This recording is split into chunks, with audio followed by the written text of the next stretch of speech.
Hello friends, आज की इस नई वीडियो में आप सभी का स्वागत है।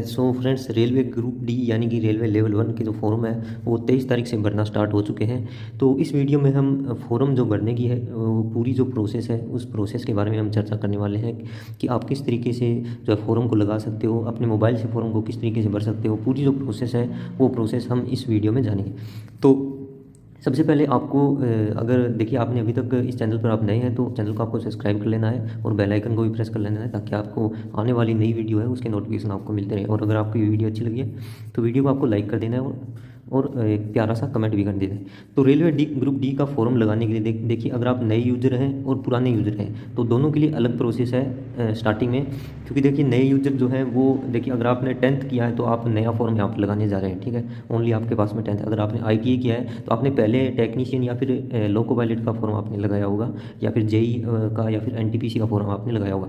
तो यहाँ पर देखिए प्रोसेस हम जानेंगे कि सबसे पहले आपको क्रोम ब्राउज़र पे आना है और यहाँ पे आपको सर्च करना है RRB अप्लाई, ठीक है। RRB अप्लाई आपको यहाँ पर सर्च करना है, ठीक है। जैसे कि आप RRB अप्लाई यहाँ पे सर्च करेंगे तो आपको देखिए एक फर्स्ट नंबर पे एक यहाँ पे लिंक आपको मिलेगा, तो इस पर आपको क्लिक करना है, ठीक है।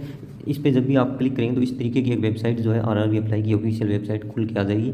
यहाँ पर देखिए एक ऑप्शन शो हो रहा है अप्लाई का, ठीक है। इस पर आप जब क्लिक करेंगे तो आपको यहाँ पे दो ऑप्शन मिलेंगे, ठीक है। दो ऑप्शन मिलेंगे।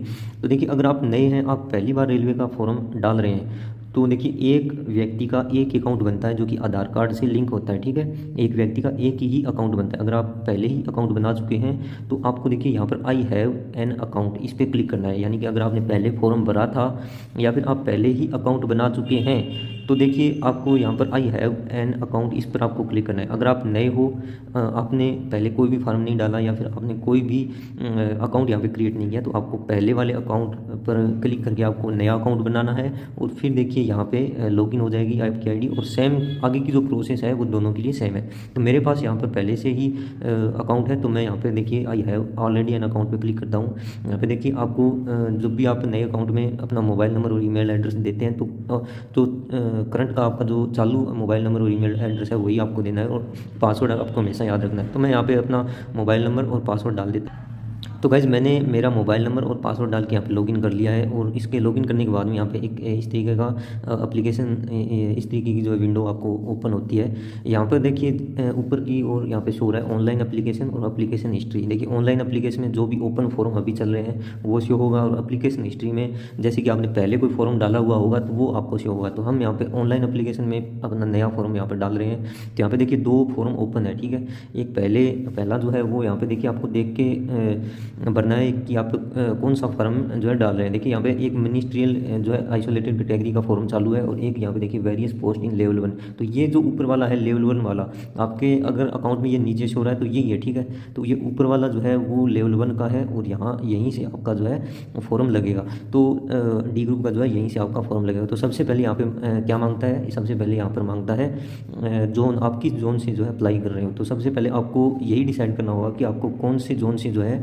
अप्लाई करना है। तो जैसे कि मैं यहाँ पे मेरा जोन अजमेर है तो मैं अजमेर से डालने वाला हूँ और यहाँ पे एक चेक मार्क भी दिया हुआ है। इस पर भी चेक मार्क को आपको I am not currently departed by any RRB और RRC इस पर आपको क्लिक करना है और नेक्स्ट पे आपको क्लिक कर देना है। जब भी आप नेक्स्ट पे क्लिक कर देते हो तो देखिए जैसे कि आपने पहले आपने अकाउंट क्रिएट किया था तो आपने कुछ डेटा यहाँ पे डाला था तो डेटा आपका यहाँ पे शो हो जाएगा ऑटोमेटिक, ठीक है, जो डेटा आपने डाला था।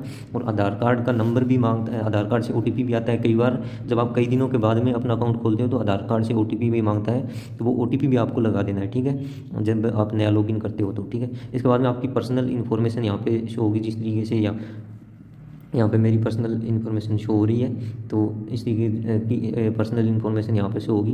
तो देखिए जैसे कि आपने अगर पहले कोई आपने फॉर्म डाला था और उसमें उस फॉर्म में देखिए आपने जो कास्ट सर्टिफिकेट यानी कि कास्ट का जो सर्टिफिकेट होता है सेंटर का वो आपने लगाया था। तो वो अगर आपने उस टाइम 1 साल पुराना लगाया था या 6 महीने पुराना लगाया था तो वो अब और पुराना हो चुका है। और आपने अगर अभी नया कास्ट सर्टिफिकेट डाला है, बनवाया है, तो देखिए आपको अगर नया कास्ट सर्टिफिकेट डालना है तो आपको यहाँ पर नया जो है अपना कास्ट सर्टिफिकेट की डिटेल पहले डाल लेनी है, ठीक है। तो मेरा यहाँ पे पुराना है। मैं ओनली अब ये फॉर्म जो है वो सबमिट नहीं करने वाला हूँ, फॉर्म सबमिट नहीं करूँगा क्योंकि मैं कास्ट सर्टिफिकेट फिर से नया लगाऊंगा यहाँ पे। क्योंकि ये 2023 का कास्ट सर्टिफिकेट था और इसको जो है ये जो है 1 साल से ऊपर पुराना हो चुका है, तो मैं नया ही लगाऊंगा यहाँ पर, ठीक है। इसके अलावा जो भी आपकी डिटेल है वो यहाँ पे शो होगी। अगर कोई डिटेल आपकी यहाँ पर गलत शो हो रही है तो देखिए यहाँ पर उसको सही कर लेना है, ठीक है, सही कर लेना है उसको। तो मेरी जो डिटेल है वो यहाँ पे सही हो रही है। मैं यहाँ पर देखिए जैसे कि आपकी जो डिटेल है आपने कोई यहाँ पर चेंज किया है तो आपको यहाँ पर सेव के ऑप्शन पे क्लिक करना है। अगर आपने चेंज नहीं किया तो आप सीधा यहाँ पे नेक्स्ट कर सकते हो। और देखिए जैसे कि यहाँ पे ये please enter name of the caste, तो मैं यहाँ पर नेम ऑफ द कास्ट डाल देता हूँ। कास्ट का नेम जैसे कि मैं यहाँ पर खाती लिख देता हूँ, ठीक है। तो मैंने यहाँ पर अपनी कास्ट का नेम लगा दिया है और ओबीसी का जो मेरा सर्टिफिकेट है इसके बाद में मैं नेक्स्ट पे क्लिक करता हूँ। तो जो पीछे का जो डाटा है वो यहाँ पर सेव हो चुका है क्योंकि मैंने यहाँ पर अपना जो है कास्ट का नेम डाला था। अगर अभी देखिए यहाँ पर अदर डिटेल में आपको डालना है, एक्स सर्विसमैन का जो है वो इसमें नो रहने देना है। वो नीचे आएंगे तो पीडब्ल्यूडी में भी आपको नो रहने देना है। जैसे कि अगर कोई पीडब्ल्यू का कैंडिडेट है ना तो वो यहाँ पे यस करेगा, ठीक है, और अपनी डिटेल नीचे आ जाएगी। जैसे कि मैं यहाँ पे यस करता हूँ ना इसको, जैसे कि मैं यहाँ पे यस कर देता हूँ तो अपनी डिटेल यहाँ पे डाल देनी है उसको, ठीक है, यस करके। तो मैं यहाँ पे पीडब्ल्यूडी का कैंडिडेट नहीं हूँ तो मैं इसको नो कर देता हूँ। अगर आप एक्स सर्विसमैन है तो भी आपको यस करके यहाँ पे अपनी पूरी डिटेल डाल देनी है। तो मैं यहाँ पे एक्स सर्विसमैन का कैंडिडेट नहीं हूँ तो मैं इसको नो रहने देता हूँ। इसके बाद में देखिए सब्सक्राइब डिटेल इस तरीके का कुछ है। तो इसमें do you need a subscribe if your writing ability is affected, यानी कि अगर आपकी लिख नहीं सकते आप, ठीक है, अगर आपकी लिख नहीं सकते तो आपको एक और कैंडिडेट या फिर एक और आदमी दिया जाएगा वहाँ पर आपको लिखने के लिए, ठीक है। तो वो मुझे ही नहीं चाहिए वो चीज़ क्योंकि मैं खुद ही करूँगा। और इसके अलावा ईबीसी का अगर आपके पास में सर्टिफिकेट है, इकोनॉमिकली बैकवर्ड क्लास का ईबीसी का आपके पास में सर्टिफिकेट है तो आपको यस करके यहाँ पर डिटेल डाल लेनी है। और detail of serving railway applicant, यानी are you an employee of Indian railway, अगर आप पहले इंडियन रेलवे में अभी जॉब कर रहे हो तो उसकी डिटेल आपको यहाँ पे यस करके डालनी है, ठीक है। और इसके अलावा कोई और आप जॉब करते हो तो इसमें भी नो रहने देना है, ठीक है। और detail of course completed act apprentice, यानी कि अगर आपके पास में एनएसी यानी नेशनल अप्रेंटिस सर्टिफिकेट है, ठीक है, एनएसी का, तो वो आपको यहाँ पे यस करके डालना है, ठीक है। Are you course completed act यानी कि सीसीएए का जो सर्टिफिकेट होता है एनएसी का, वो अगर आपके पास में है तो वो यहाँ पे आपको यस करके डालना है, ठीक है। इसके अलावा देखिए आपको बैंक डिटेल यहाँ पे आपको डालनी है, ठीक है। बैंक डिटेल ज़रूरी है, आपको अपनी खुद की बैंक डिटेल यहाँ पे डालनी है, ठीक है। क्योंकि देखिए जैसे कि आपके पास में 500 रुपये का आप फॉर्म डालते हो ना, 500 रुपये का फॉर्म लगता है तो उसमें से 300-400 रुपये वापस मिलेंगे, ठीक है। जैसे कि अगर आप फॉर्म डालते हो और पेपर देते हो, ठीक है, एग्जाम देते हो तो आपको 300-400 रुपये वापस मिलेंगे। अगर आप एग्जाम नहीं देते हो तो आपको कुछ नहीं मिलेगा, ठीक है। तो इसलिए आपको यहाँ पे अपनी अकाउंट डिटेल डालनी ज़रूरी है। इसके बाद में मैं यहाँ पे नेक्स्ट कर देता हूँ। नेक्स्ट करने के बाद में देखिए सबसे पहले तो यहाँ पर देखिए आपको आपकी जो भी 10th की जो डिटेल है वो यहाँ पे शो होगी, ठीक है। 10th की डिटेल, अगर इस डिटेल में आपको कुछ ना कुछ गलती लग रही है और उसको आपको चेंज करना है तो यहाँ पे देखिए एक पेंसिल का निशान शो हो रहा है, ठीक है, उस पर क्लिक करके आप उसको चेंज कर सकते हो। और उसके बाद में 10th के, जैसे कि आप 10th से भर रहे हो ना तो आपको ओनली 10th का लगाना है, ठीक है। इसके अलावा देखिए जैसे कि आपके पास में ITI है, ठीक है, ITI का जो कैंडिडेट है वो ओनली 10th का नहीं लगाएगा, ठीक है, क्योंकि देखिए अभी कोर्ट केस भी चल रहा है। खुदा न खास्ता अगर हो जाए कि ITI भी लागू हो जाए तो आपको यहाँ पे ITI भी लगा देना है ज़रूर से, ठीक है। देखिए जैसे कि यहाँ पर ITI शो होगा ना तो आपको यहाँ पे ज़रूर से ITI लगा देना है, नहीं तो देखिए आप ITI से वंचित हो जाओगे। अगर आपके पास में ITI होगा, ठीक है, ITI है और आपने ITI नहीं लगाया फॉर्म में, ठीक है, और बाद में अगर ITI की तरफ से जो कोर्ट केस और का है वो अगर वो जीत जाए तो आप यहाँ पे वंचित हो सकते हो ITI की तरफ से।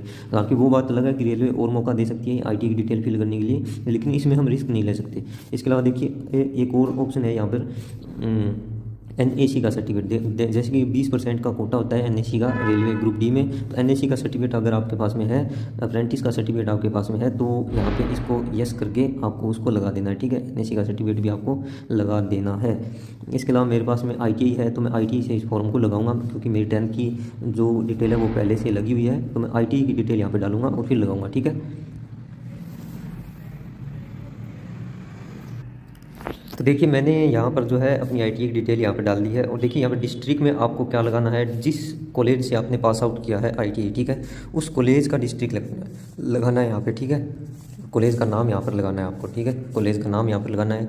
सर्टिफिकेट देखिए issued by, certificate issued by, इसमें देखिए अगर आपके पास में सर्टिफिकेट के ऊपर लिखा हुआ होगा एनसीवीटी का सर्टिफिकेट आपके पास में या एससीवीटी का सर्टिफिकेट है, तो मेरे पास में एनसीवीटी है तो मैं यहाँ पे एनसीवीटी लगा दिया हूँ। और उसके बाद में सर्टिफिकेट के ऊपर ही लिखा होगा कि नेशनल ट्रेड सर्टिफिकेट है, एनटीसी है या फिर एसटीसी है, तो वो आपको यहाँ पे लगा देना है। उसके बाद में देखिए एक ऑप्शन लिखा हुआ होगा ऐड, इस पर आपको क्लिक करना है ऐड में, ठीक है। तो मेरी जो डिटेल है वो यहाँ पर ऐड हो चुकी है, ठीक है, पूरी डिटेल यहाँ पे ऐड हो चुकी है। उसके बाद में मैं नेक्स्ट करता हूँ, नेक्स्ट पे क्लिक करता हूँ। तो देखिए नेक्स्ट पे क्लिक करें तो प्रोफाइल फ़ोटो यानी कि एक फ़ोटो आपको चाहिए होगी और एक आपको जो है अपना सिग्नेचर चाहिए होगा। तो देखिए यहाँ पे पूरा पूरा आपको जो है केयरफुली यहाँ पे अपनी फ़ोटो को लगाना है, ठीक है। तो देखिए आपको सबसे पहले तो फ़ोटो जो होगी वो आपको 320 इंटू 240 पिक्सल में आपको चाहिए होगी। और फ़ोटो का साइज़ आपको चाहिए होगा 50 KB से लेके 100 KB का, ठीक है। वो सब कैसे करोगे आप, वो मैं आपको बता दूंगा इसके बाद में। देखिए सिग्नेचर आपको चाहिए होगा 140 इंटू 60 का, ठीक है। तो और सिग्नेचर का साइज़ भी आपको जो है 30 इंटू 50 KB का आपको चाहिए होगा, ठीक है। तो सब इसके लिए आपको देखिए करना क्या होगा कि आपको एक नया टैब ओपन करना है, ठीक है। उस टैब में आपको सर्च करना है इमेज। आपको सबसे पहले तो अपने मोबाइल फ़ोन में इमेज को ले लेना है। आपके पास में कोई पासपोर्ट साइज फ़ोटो होगा उसके एक क्लियर फ़ोटो बना लेनी है, अपने मोबाइल फ़ोन में क्लिक कर लेनी है फ़ोटो। इसके बाद में उस इमेज को जो है यहाँ पे डालना है, ठीक है। ये सर्च करना है आपको इमेज साइज इन पिक्सल, ठीक है, पिक्सल्स, ठीक है, ये आपको सर्च करना है। इसके बाद में देखिए रीसाइज इमेज, इन दोनों में से कौन सा भी आप कर सकते हो। मैं यहाँ पे देखिए ये मेरा पहले किया हुआ है तो मैं इसमें अपलोड करूँगा, ठीक है, इमेज को अपलोड करूँगा इसमें। इसके बाद में देखिए जैसे ही आप अपनी जो इमेज है वो इसमें अपलोड कर दोगे, उसके बाद में देखिए यहाँ पे अपनी हाइट और विज आपको पूछेगा, ठीक है। तो आपको हाइट लगानी है यहाँ पे 320 और विड्थ लगानी है आपको 240, ठीक है। तो मैं यहाँ पे अपनी विड्थ लगा देता हूँ 240, ठीक है, 240 और हाइट लगा देता हूँ 320, ठीक है। ये करके आपको देखिए यहाँ पे रीसाइज पे क्लिक करना है, ठीक है। रीसाइज पे आप क्लिक करोगे तो ये आपकी यहाँ पे ऑटोमेटिक जो है करके आ जाएगी। और उसको आपको यहाँ पे देखिए गो टू डाउनलोड का जो ऑप्शन है इस पर आपको क्लिक करना है। जैसे ही आप गो टू डाउनलोड पे जाएंगे तो आपको यहाँ पे डाउनलोड इमेज का एक ऑप्शन होगा, डाउनलोड इमेज पे आप क्लिक करें, आपकी इमेज यहाँ पे डाउनलोड हो जाएगी। तो अभी देखिए मेरी जो इमेज है वो काफ़ी पुरानी आई है और इसमें देखिए 11 MB की ये आई है, ठीक है। आप जब कोई नई इमेज डालते हो, ये पहले से इस फ़ोन में सेव थी, आप जैसे ही कोई नई इमेज डालते हो तो आपकी इमेज बन के तैयार होती है। देखिए कुछ मान लीजिए 400 या 500 MB की, तो आप देखिए उसको फिक्स कैसे करोगे, ठीक है। क्योंकि यहाँ पे तो देखिए मांग रहा है ये 100 से 50 KB के बीच में, ठीक है। 400 से 500 KB की जो इमेज होगी उसको आपको देखिए, जैसे कि ये तो पिक्सल तो आपका सेट हो गया, पिक्सल तो आपका सेट हो गया। अब आपको देखिए सर्च करना है यहाँ पे इमेज साइज इन KB, ठीक है, इमेज साइज इन KB आपको सर्च करेंगे इमेज साइज इन। तो जैसे ही आप इमेज साइज इन KB इसको आप सर्च करेंगे तो आपको यहाँ पे एक कोई भी साइट को यहाँ पे ओपन कर लेना है और उस साइट पे देखिए और उसका जो है साइज़ यहाँ पे कर लेना है, ठीक है। साइज़ आपको कम कर लेना है, जैसे कि यहाँ पे साइज़ आ रहा है ना, तो 100 आपको KB लगा देनी है। और 100 KB लगा के रिड्यूस साइज़ पे आप जैसे ही क्लिक करेंगे तो वो जो इमेज होगी वो 100 से नीचे आ जाएगी, ठीक है, 100 से नीचे आ जाएगी। जैसे कि ये इमेज मेरी 11 KB की थी जो कि 98 KB की बन के आ गई है, ठीक है, 98 KB की बन के आ गई है। और उसको आपको डाउनलोड कर लेना है। इसी तरीके से आपको जो है अपना जो ये सिग्नेचर है वो भी आपको यहाँ से कर लेना है एडिट, ठीक है। अपना सिग्नेचर भी इसी तरीके से कर लेना है, पिक्सल भी इसी तरीके से कर लेना है। उसके बाद में अपलोड कर देना है और उसके बाद में देखिए ये अपलोड करके आपको जो है अपनी पोस्ट का प्रेफरेंस आएगा। जैसे कि मैं यहाँ पे नेक्स्ट करता हूँ, देखिए नेक्स्ट करता हूँ, नेक्स्ट होगा नहीं, ये सेव होने से पोस्ट का प्रेफरेंस आएगा। और उसके बाद में आपका जो है फॉर्म जो है फिल हो जाएगा और आपको जो है अपनी पेमेंट फ़ी आपको डाल देनी है, पेमेंट फ़ी पे कर देनी है। पेमेंट फ़ी पे करने के बाद में आपका जो है फॉर्म यहाँ पे सबमिट हो जाएगा, ठीक है। तो जो मेन जो काम था वो था इमेज का, यानी कि फ़ोटो का और सिग्नेचर का। मेन यहाँ पे दिक्कत आती है फ़ोटो में और सिग्नेचर में और ID लॉगिन करने में और अदर जो होती है वो, ठीक है। तो ये यहाँ पे मेरा जो फॉर्म है वो यहाँ पे लग जाएगा। जैसे कि मैं यहाँ पे एडिट कर लूँगा मेरी फ़ोटो को और सिग्नेचर को, उसके बाद में मेरा फॉर्म यहाँ पे लग जाएगा। फिर मेरे से पोस्ट प्रेफरेंस मांगेगा तो पोस्ट प्रेफरेंस भी मैं यहाँ पे दे दूँगा, ठीक है। तो मेरा फॉर्म लगेगा। उम्मीद करता हूँ आपको ये वीडियो अच्छी लगी तो वीडियो को लाइक कर देना और चैनल को सब्सक्राइब कर देना, ठीक है।